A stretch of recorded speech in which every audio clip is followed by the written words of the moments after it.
जय संविधान, जय भीम, महात्मा गांधी की जय, गोडसे मुर्दाबाद। देखिए, मैंने एक दिन एक रोग के बारे में बताया था जो प्रबंधन शास्त्र से संबंधित है, और उसके बारे में मैंने वीडियो 4-5 दिन पहले बनाई थी।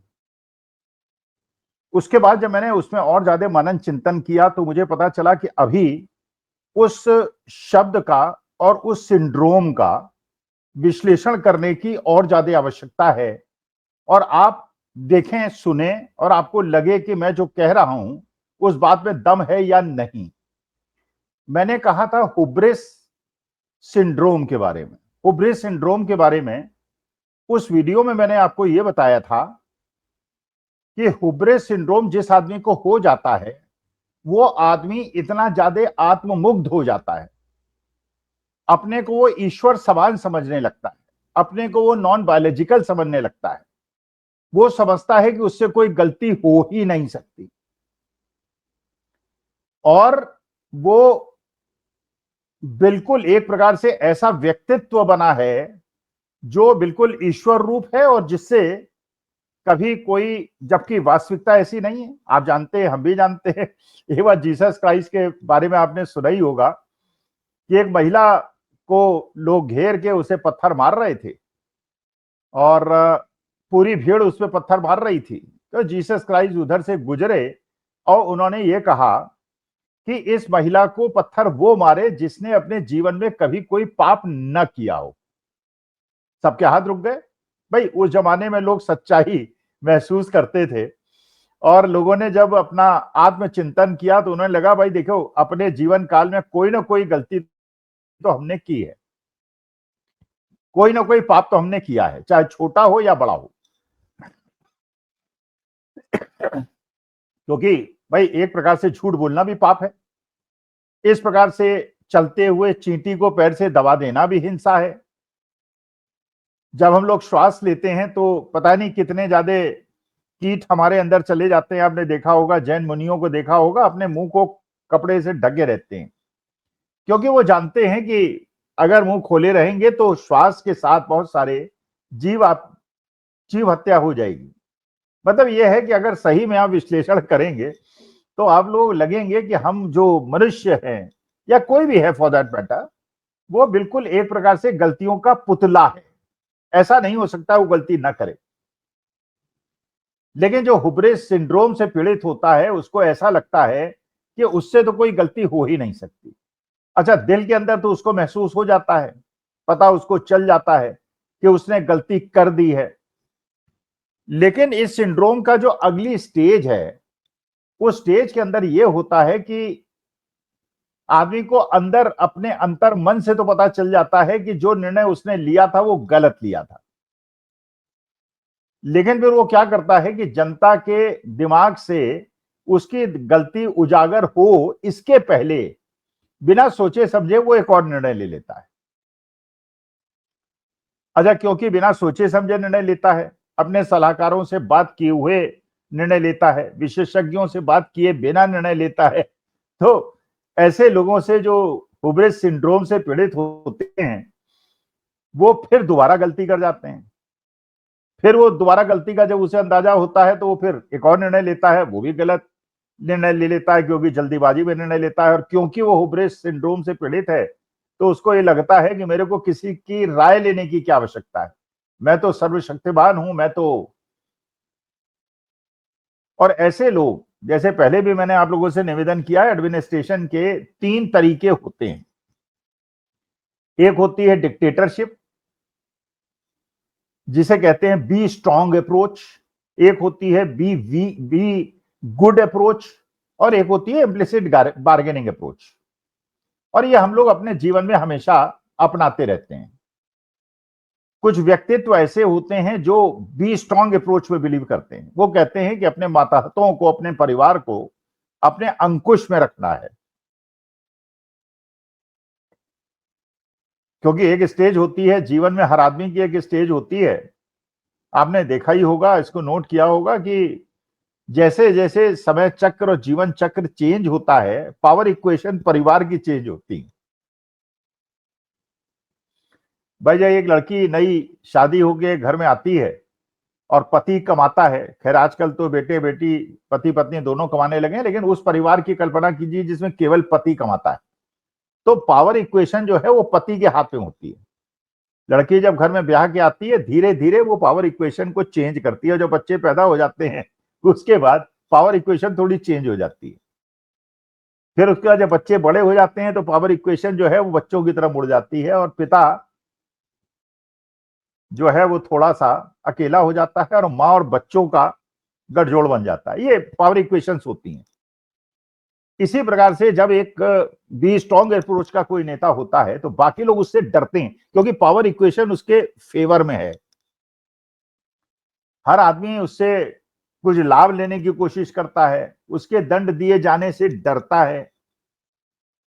वो जानता है कि अगर वो उनकी हाँ में हाँ मिलाएगा, चाहे वो विपक्षी को गाली दे, टीवी में गाली दे, पार्लियामेंट में गाली दे, उसको पदोन्नति मिल जाएगी। रमेश विधोड़ी जी का तो एग्जाम्पल आपके सामने था ही। प्रेम शुक्ला जी का भी एग्जाम्पल आपके सामने है, जो सुरेंद्र सिंह राजपूत की मां को खुलेआम टेलीविजन में गालियां देते हैं और उनका कुछ नहीं बिगड़ता।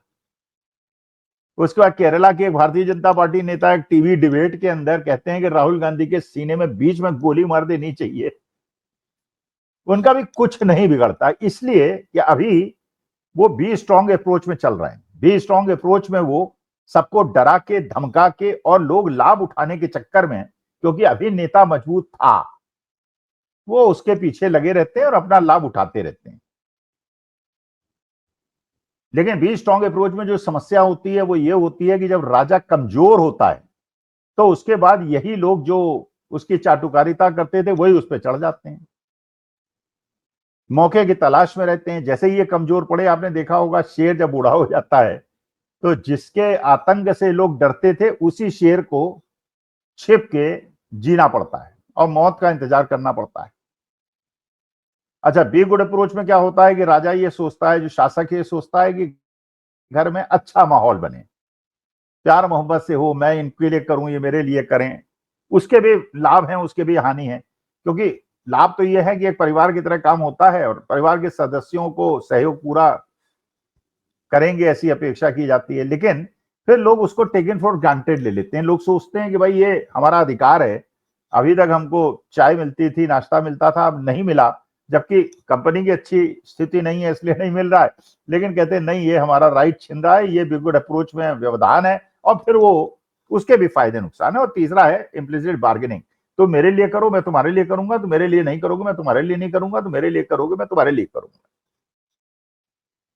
अब भी स्ट्रॉन्ग अप्रोच की वो स्थिति आ गई है आज की तारीख में, जो हुब्रिस सिंड्रोम से पीड़ित व्यक्ति है, जो सोचता था कि उसने जो भी निर्णय आज तक लिए वो सही लिए।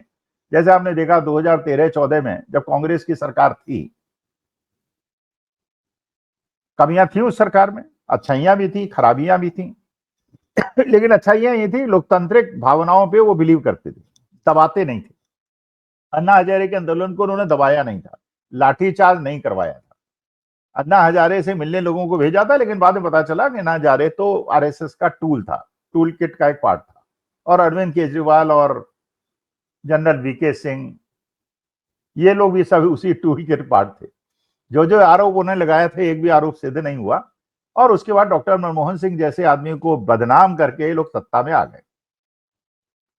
लेकिन मोदी जी ने उस समय ये आह्वान कर दिया था कि अगर ब्लैक मनी इतना ज्यादा विदेश में है, अगर आ जाएगा तो सबको 15 लाख मिल जाएंगे, अच्छे दिन आ जाएंगे, महिलाओं पे अत्याचार बंद हो जाएगा, किसानों की आमदनी दुगनी हो जाएगी। लोगों ने बिलीव कर लिया था, वो सत्ता में आ गए थे। लेकिन फिर बाद में उन्होंने कहा हमें तो नहीं पता ब्लैक मनी इतना है कि नहीं। अरे भाई, नहीं था तो आपने 15 लाख का वादा क्यों किया था? अरे आप जैसे व्यक्ति जो प्रधानमंत्री पद के लिए उम्मीदवार हैं, उनको इतना तो पता होना चाहिए क्या विदेश में जो पैसा रखा है सब ब्लैक मनी नहीं है। बहुत सारी ऐसी हमारी कंपनीज है इंडिया की जो विदेशी बैंकों में अकाउंट खुलवाती है, क्योंकि उनको वहां ट्रांजेक्शन करना होता है, वो ब्लैक मनी नहीं होता है। तो 15 लाख देने का वादा। लेकिन उसके बाद जब उन्हें लगा कि ये सब जनता समझने लगी है कि वादे पूरे नहीं हो रहे हैं, तो उन्होंने नोटबंदी कर दी बिना सोचे समझे।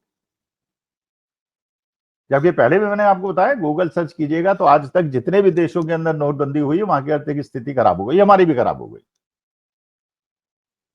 उसके बाद बिना सोचे समझे जीएसटी लगा दी कि उन्हें पता चला नोटबंदी तो लोगों ने पकड़ लिया है तो गलती हो गई थी तो जीएसटी लगा दी।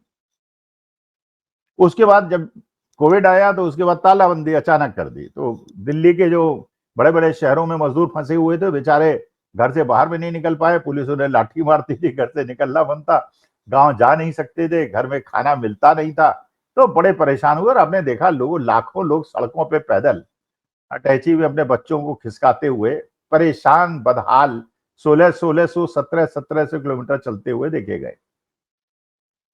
उसके बाद फिर ईडी सीबीआई का उपयोग करके विपक्षी नेताओं को किस प्रकार से परेशान किया गया, वो भी हुब्रिस सिंड्रोम का एक अलग पार्ट था।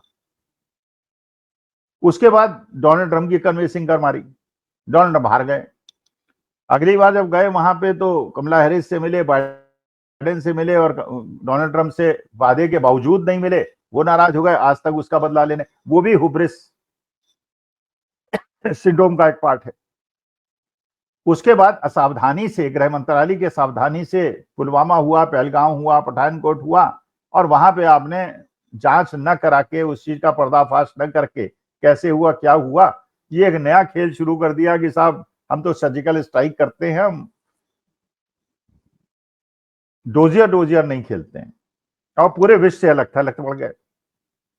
अब अमेरिका भी हमारे खिलाफ, चीन भी हमारे खिलाफ, पूरा विश्व हमारे खिलाफ।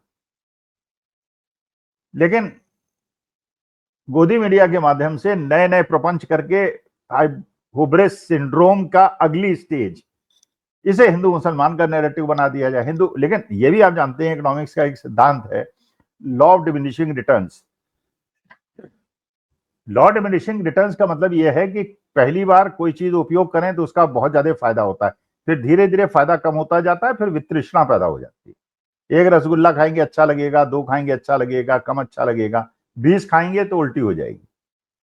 उसी प्रकार से जब हिंदू मुसलमान का खेल बार बार खेलेंगे तो लोगों को उससे वितृष्णा हो जाएगी। और वो वितृष्णा आपको जेंजी के आंदोलन में दिखाई पड़ रही है। पूरे पहाड़ के अंदर, पहले मणिपुर में हुआ, फिर उत्तराखंड में पिथौरागढ़ में हुआ, अल्मोड़ा में हुआ, देहरादून में हुआ, कर्नाटका में हुआ, उत्तर प्रदेश में हुआ, बिहार में हुआ। माने ये एक नई प्रॉब्लम आ गई, उसको डिफ्यूज करने के लिए कि साहब बरेली में इन्होंने आई लव मोहम्मद क्यों कहा, उसी पे गोदी मीडिया ने सारे डिबेट्स को डाइवर्ट करने की कोशिश की। लेकिन लॉ डिमिनिशिंग रिटर्न्स के हिसाब से हिंदू मुसलमान का नैरेटिव भी फेल होने लगा, और कम से कम हमारी नई पीढ़ी ये समझने लगी कि ये हमें बहकाने का, मूर्ख बनाने का एक प्रयास है। जो लोग हुब्रिस सिंड्रोम से पीड़ित हैं, और हमारी असली समस्या तो नौकरी है, रोजगार है, हमारे जीवन स्तर को उठाना है।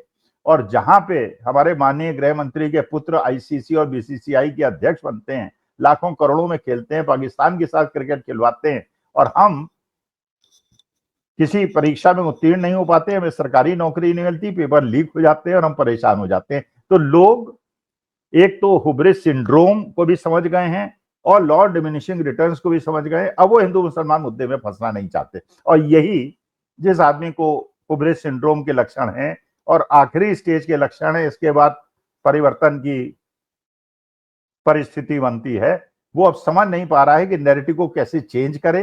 क्योंकि America, Donald Trump is my friend, वो भी खत्म हो गया। चीन के पास गए, वहां भी सफलता नहीं मिल रही थी, नहीं मिली। रूस पाकिस्तान से समझौता करने लगा। सऊदी अरेबिया जो बहुत इंपॉर्टेंट गल्फ कंट्रीज का कंट्री है, वो पाकिस्तान के साथ युद्ध समझौता कर रहा है। तो ये जो सारी परिस्थिति बन रही है, मुझे ऐसा लगता है, मेरा विश्लेषण कहता है, हुब्रिस सिंड्रोम की आखिरी स्टेज है, और अगली स्टेज का इंतजार करते हैं। भगवान से कामना करते हैं जो भी हो तो राष्ट्र हित में हो, देश हित में हो, और हमारी भारत माता मजबूती अपने प्राप्त करे। नमस्कार, धन्यवाद और प्रणाम।